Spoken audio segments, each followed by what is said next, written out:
દ્વારકા શહેરમાં ગેરકાયદેસર રીતે ઘરગથ્થુ ગેસ સિલિન્ડરનું રિફિલિંગ કરતા 3 શખ્સોએ પોલીસે ઝડપી પાડ્યા છે।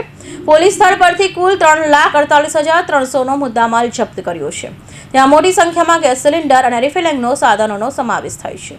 દ્વારકા શહેરમાં ગેરકાયદેસર રીતે ઘરગથ્થુ ગેસ સિલિન્ડરનું રિફિલિંગ કરતા 3 શખ્સોને પોલીસે ઝડપી પાડ્યા છે।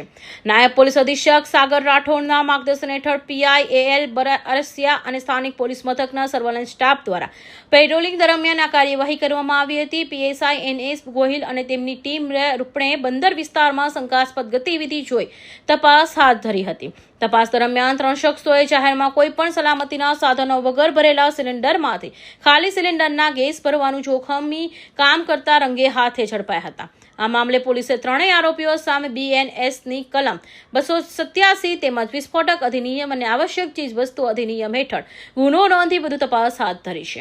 સમગ્ર પ્રકરણની વધુ તપાસ પીએસઆઈ એનએસ ગોહિલ કરી રહ્યા છે। દ્વારકા પોલીસ સ્ટેશન વિસ્તારમાં એક હકીકત મળેલી હતી, જે આધારે દ્વારકા પોલીસ સ્ટેશન હેઠળ ખાતે એસેન્શિયલ કોમોડિટીઝ એક્ટ તેમજ એક્સપ્લોઝિવ્સ એક્ટ અને બીએનએસની સંલગ્ન કલમો હેઠળ એક ગુનો દાખલ કરવામાં આવેલો હતો। જે ગુનાનું વિગત જોતા દ્વારકા ખાતેના એક રૂપેણ બંદરમાં મલિક ગેસ એજન્સી નામની એક ઓર્ગેનાઇઝેશન છે, જેમાં ગેરકાયદેસર એલપીજી ગેસનું હોર્ડિંગ થયેલું હતું અને એ હોર્ડિંગના અંતર્ગત જે નાના ગેસના સિલિન્ડરો રિફિલિંગ કરીને ગેરકાયદેસર તે લોકો વેચાણ કરી રહેલ હતા।